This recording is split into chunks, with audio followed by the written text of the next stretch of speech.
What if I told you there's a country where most families sleep on dirt floors, electricity is a rare luxury, and owning a bicycle is a status symbol? Welcome to Burundi, a place where a person lives on less than the cost of a cup of coffee a day.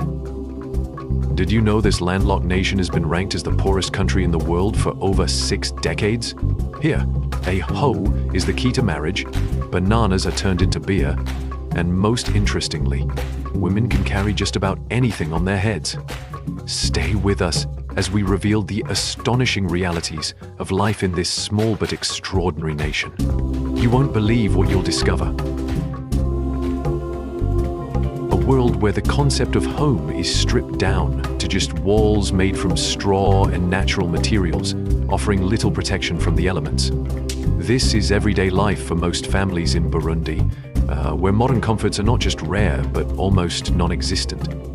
In rural areas, homes are often humble huts that blur the line between shelter and survival.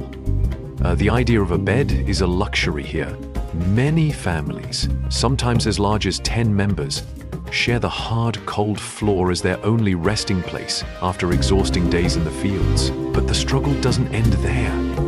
Nighttime brings a deeper kind of darkness, one that most of us can't even fathom. Fewer than 8% of households in Burundi have access to electricity. When the sun sets, life almost grinds to a halt. Shops and supermarkets shut their doors early, and the streets transform into an eerie emptiness.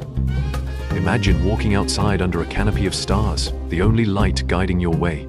For millions of Burundians, this is not a poetic moment, it's a stark reminder of isolation and scarcity.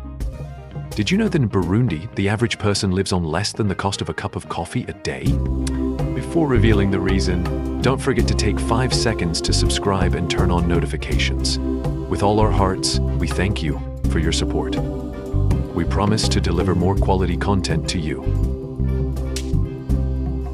Burundi's economy is one of the most fragile on the planet, with a GDP per capita of just $500 per year.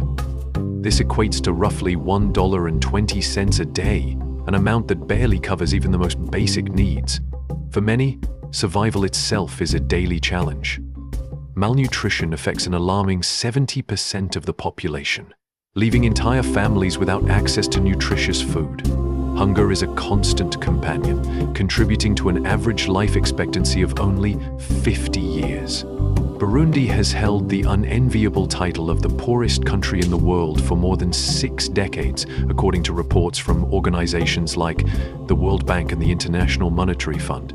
Despite this, the resilience of its people shines through as they continue to fight for a better future, even in the face of overwhelming odds.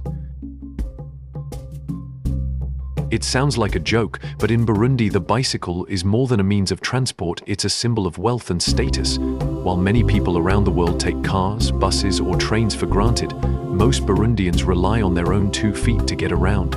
Owning a bicycle in this country is comparable to owning a luxury car, like a Mercedes-Benz in wealthier nations. For many men, having a bicycle isn't just practical, it's seen as a mark of prosperity, making them more desirable for marriage. Despite this cultural significance, bicycles remain out of reach for most households. A majority of Burundians walk long distances daily, often covering more than 10 kilometers to access markets, schools, or work. Public transportation is limited and rudimentary. The most common option is the pig cage, a vehicle without seats that costs about 10 cents per trip. However, it's so uncomfortable that many prefer walking over using it. Paved roads are rare, with dirt roads dominating most areas. During the rainy season,